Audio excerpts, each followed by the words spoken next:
Come and listen to my story about a man named Jed. A poor mountaineer barely kept his family fed. And then one day he was shooting at some food, and up through the ground come a bubbling crude.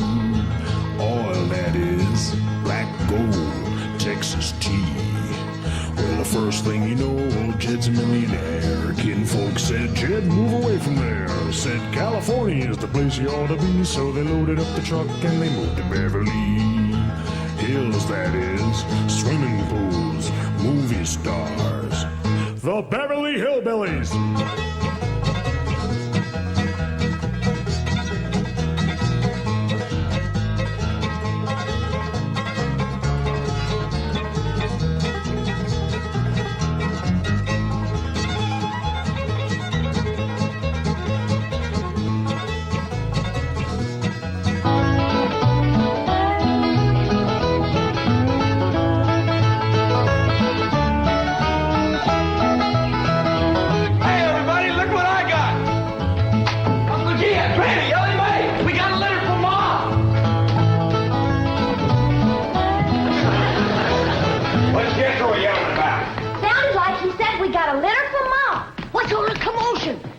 Says Jethro says Pearl sent us a litter. A litter of what? Did you hear what? No, but I bet you it's kittens. Kittens. Pearl's always trying to give away kittens. Oh, there y'all are. Where's the kittens, Jethro? What kittens? Didn't your ma send us some kittens? Just a minute. No, just a letter. Jethro, how could you think that kittens would... Well, come on, sit down. Let's hear what Pearl's got to say.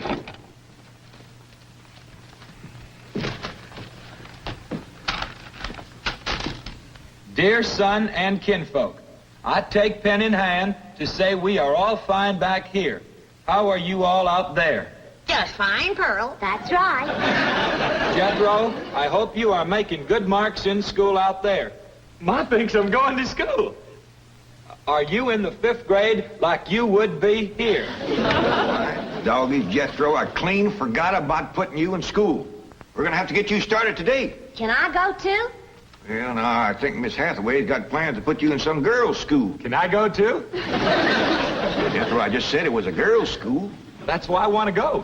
I like girls. I don't. Let's get finished with the letter. After that, we'll take care of school.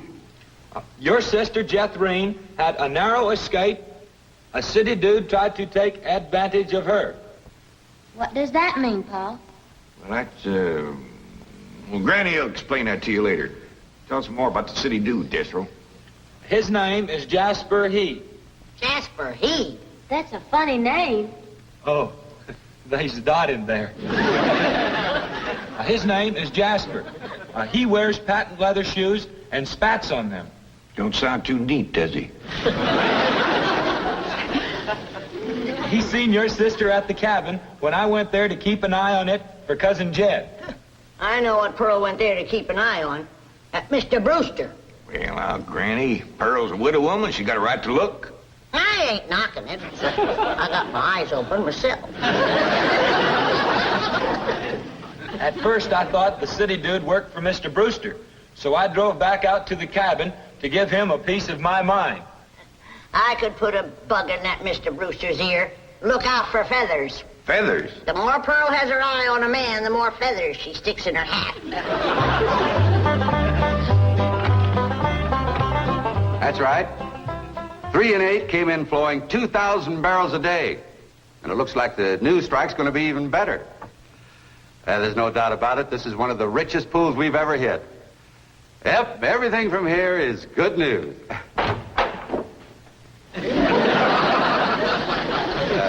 Well, not everything. I'll call you back. Mrs. Bodine, this is a pleasant surprise. Well, thank you. Although you might not think it's so pleasant when you hear what I have to say. Oh? One of them oil fellas working for you has made advances to my daughter. Made advances? Well, what would you call being picked up and carried off by brute force? Well, I'd call that making advances. What's his name? Jasper Depew. Jasper Depew. I ain't seen him myself, but from what Jethrine tells me, he's a pretty slick article. Well. Oh, Mr. Brewster, You don't know how hard it is for two girls living alone like Jethrine and me.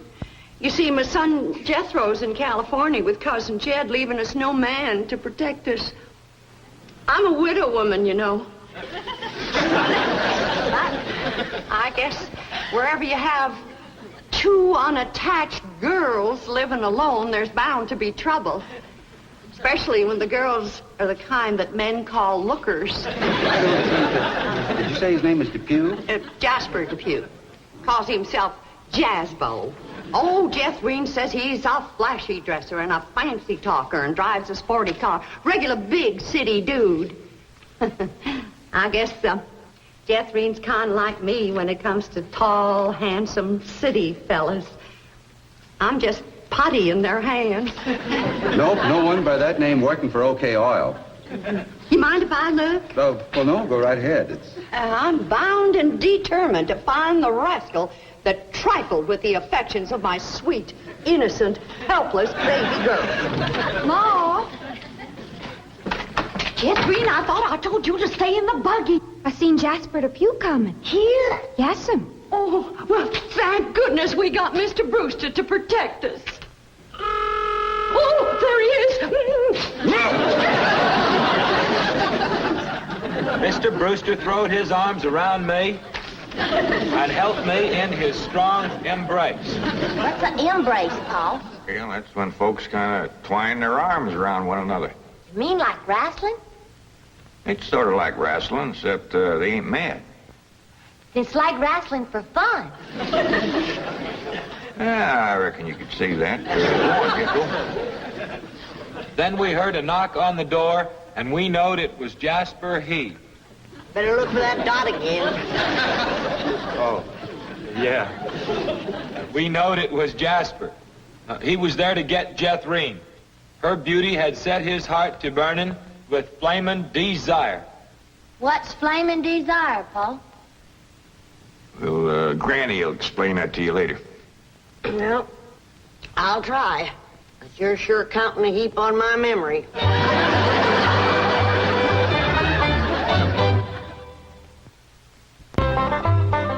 Read on with your Mo's letter there, Jethro. Yeah, it's getting good.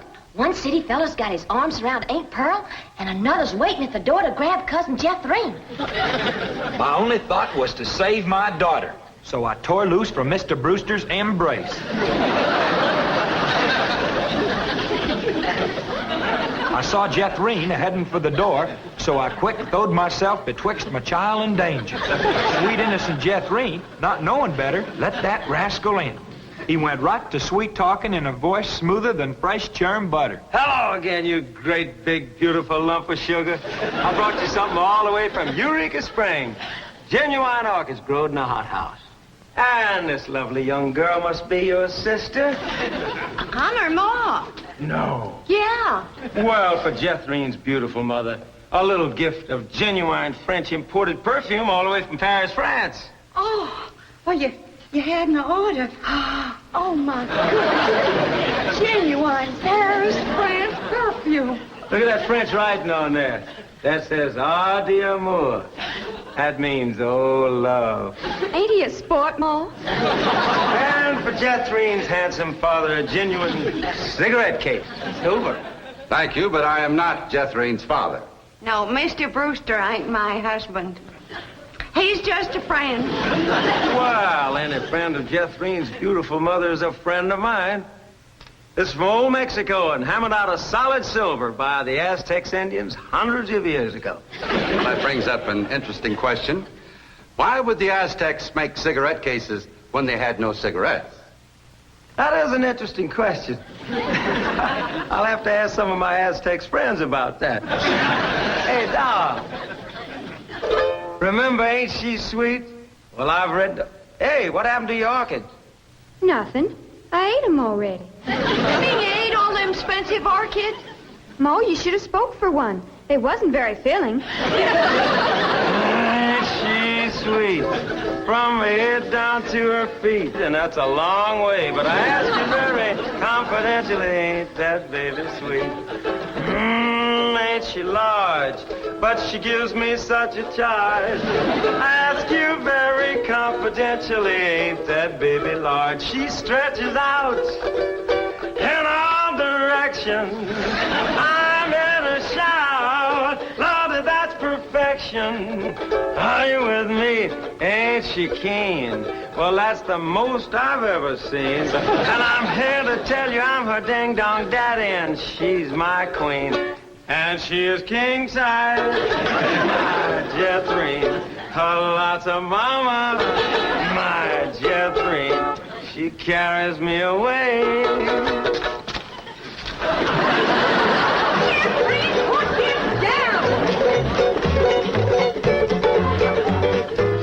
So your sister Jethrine has got herself a steady fella now. He says he is going to ask for her hand someday. I hope he will take the rest of her, too. Ha ha. Give my love to all and be a good boy. I am going out now to mail this letter and get some more feathers for my hat. As ever, your loving mother. Gee, sure nice to hear from Ma. They're nice here. Jethro, you and me's got to go right out and find a school and get you to going. Granny, you pack up a nice lunch for Jethro to tote along. How about a big mess of poke greens and chitlins with some pone and a big pot of sorghum to dip it in? Fine. Oh, Granny, it don't have to be that fancy. Some of the other boys here in Beverly Hills might not have it so good. They go to complaining to their folks. Let them complain. It ain't gonna hurt none to raise their standard a little. I'll get the truck, Uncle Jay. Paul, please let me go with Jethro. I can help him fight if the big kids in the 5th grade goes to picking on him. I know for sure that Miss Hathaway's got other plans for your schooling. But with Jethro gone, I won't have nobody to play with. Oh, yes, you will. I just remembered something. Mr. Drysdale's stepson is coming home for Thanksgiving. And he's going to be living right next door. And you can play with him. Mr. Drysdale gave me some pictures of him. Here's some pictures of Sonny. That's what they call him, Sonny. He's been going through a lot of schools, and you ought to know some real good games to play. Ain't he something? Yeah, but what? Well, he's a boy. Are you sure? Ellie, just because he's wearing... Well, there's Jethro. Now, you keep thinking about how much fun you're going to be having with him right next door. You know, he does kind of favor that movie actor, Rudolph Valentino. Here's Jethro's lunch. I didn't have time to fix much, but it'll hold him till he gets home from school. I got a little surprise in there. I've been saving it for a special day, and I reckon this is it. What is it, Granny? Deviled hawk eggs. Doggies. Makes me wish I was going to school.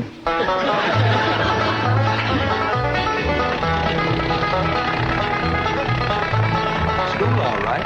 Millicent, Schuyler, and Potts. I reckon them 3 is the teachers. 3 teachers. Must be awful big school. I'll say. Well, let's go in there and get you started.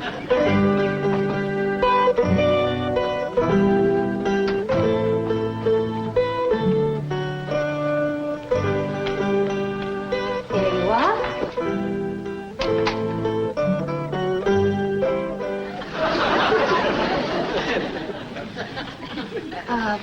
May I help you?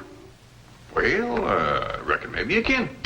Diana, someone has parked a most disreputable-looking vehicle outside my window. I left it with these gentlemen. Oh?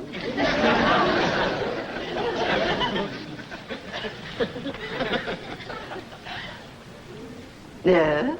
What is it you wish? Well, I'd like to get my nephew started into school.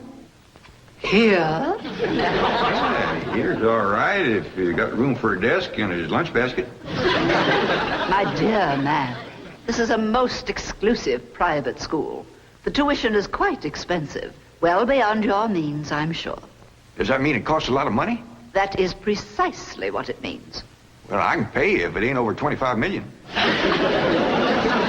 25 million? Yes, ma'am, that's all I got.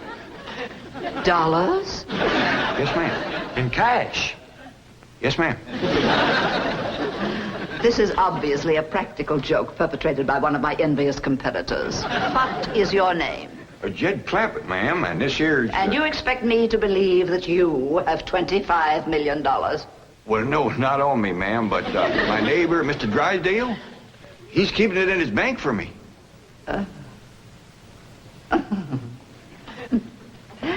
Get me Milburn Drysdale at the Commerce Bank. You see, it just so happens that Mr. Drysdale holds the mortgage on this school, so we are very well acquainted. Hello. I'd like to speak with Now, if you wish to admit that this is a hoax and be on your way, we will forget the entire incident. Otherwise, you may be liable to some sort of action for invasion of private property and impersonating a millionaire. Mr. Drysdale is coming on the line now. Thank you. This is your last chance, Mr. Clampett. My next call will be to the police. Very well. Mr. Drysdale, Millicent Schuyler Potts here. Come in, come in, come in, come in. Thank you, ma'am. Diana, tea for these gentlemen. Crumpet?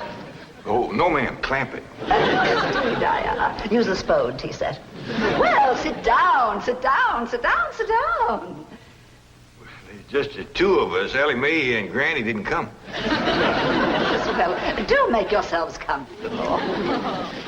Mr. Drysdale's exact words to me were, well, never mind his exact words. Apparently he values your friendship greatly, and Mr. Drysdale is a very important mortgage. Ma'am. Now then, shall we talk about your youngster who's entering our 5th grade? What is his name? Jethro Bodine. Bodine? Jethro. No, ma'am. Jethro Bodine. We always put the last name first. Now, male, of course. Yes, ma'am. Just got a letter this morning. Date of birth? December the 4th. Year? No, ma'am. Back home. We only been here a few weeks. Perhaps you should answer the questions for our vital statistics. Now, we need to know the complete birth date, which in turn gives us the exact age. Now, we have December 4th, and judging from the fact that your nephew is entering the 5th grade, I would surmise that the year is 51 or 52. Am I correct? Oh, Jethro ain't near that old. And in the 5th grade? Why, that's wonderful. Well, perhaps we have a budding genius on our hands. Archie! How poor. Oh, Diana, I'd like you to bring me one of our boys' uniforms to show these gentlemen. A 5th grade size. No, on second thought, you'd better make it 3rd grade. He's younger than average. We require that all of our students wear identical uniforms. It makes for less friction that way. Otherwise, the boys of millionaires are apt to be taunted by the really rich. I bet you Jethro will look right good in a uniform. He can't wait to be a soldier. Oh, yes, many a young lad is like that. However, our uniforms do not reflect any militaristic design. No, rather, we strive for something gay, attractive, and smart. Oh, there you are. Charming, isn't it? Now, you take this home and have Jethro wear it when he comes to school in the morning.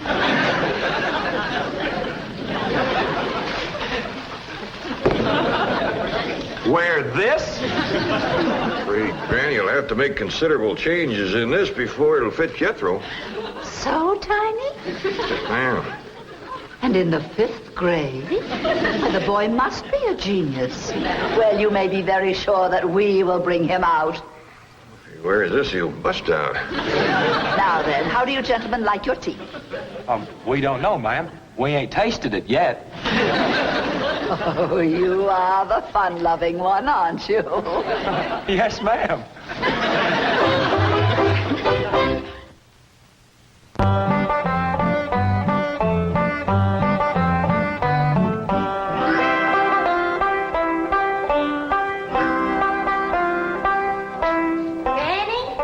Jethro's school clothes. You want me to help let him out? Oh, well, thank you, Ellie, but let's see what has to be done.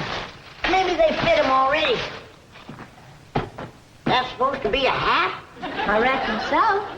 What's that? Well, Jethro said it stands for pots. Pots? That's the school he's going to. Pot school. Hell, he'll be learning a good trade.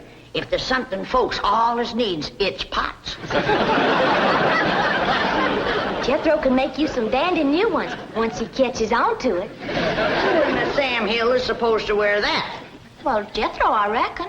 Jethro couldn't have wore that at 3. Paul said it'd take some letting out. Letting out? There ain't enough seams in the whole world to let that out. How's it going, Granny? Are you getting my uniform already?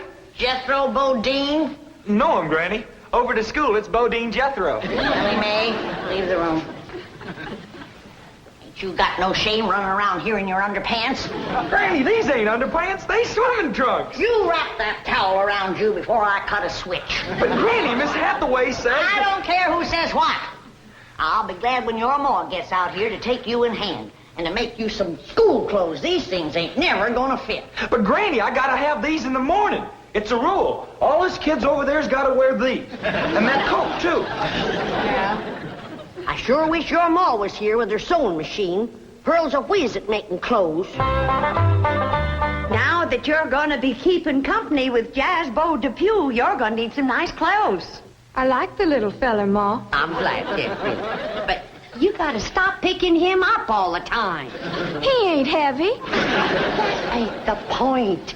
It don't look fitting for a girl to run around carrying a fella. All right. I won't pick him up anymore. Till we get married. Why would you pick him up then?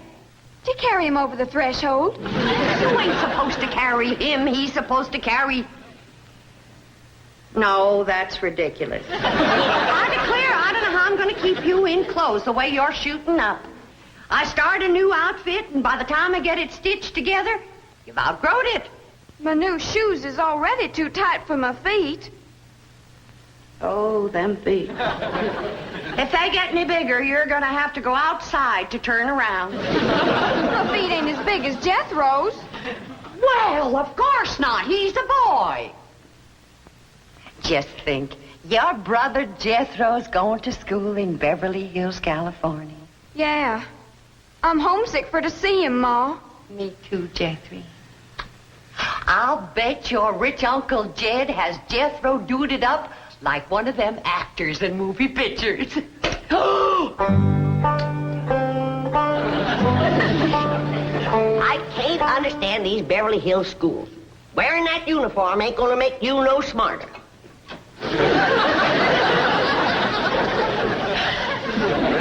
Miss Potts said I had to wear it this morning. And she's the boss teacher.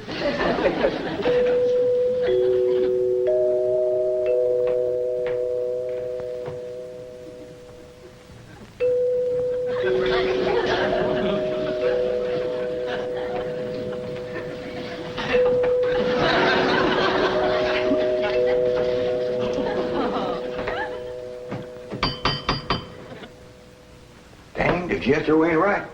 Every time that music plays, somebody comes to the door. Good morning. Surprise. Good morning, Miss Potts. I decided to come by and drive our diminutive genius to school myself. What? Your nephew, Jethro. Oh, yes, ma'am. Jethro! Come on down here. You got to ride to school. Well, that's mighty nice of you, ma'am. Oh, tut. I'm going to give the boy my personal special attention. I feel that when one... Well, howdy there, Miss Potts.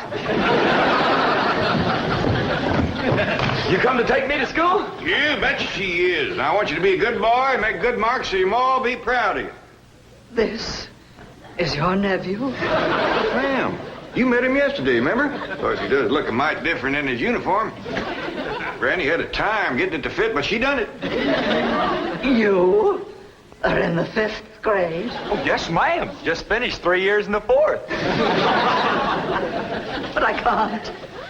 It's impossible. Oh, that ain't nothing. He got through the 1st grade in only 2 years.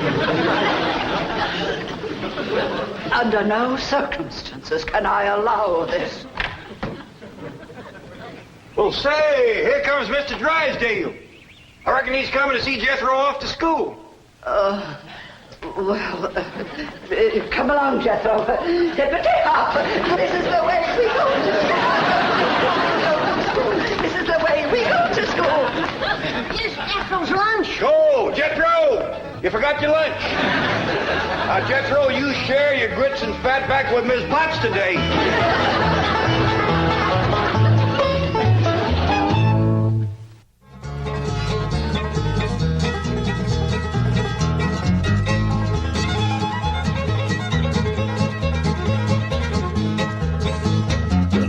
Time to say goodbye to Jed and all his kin.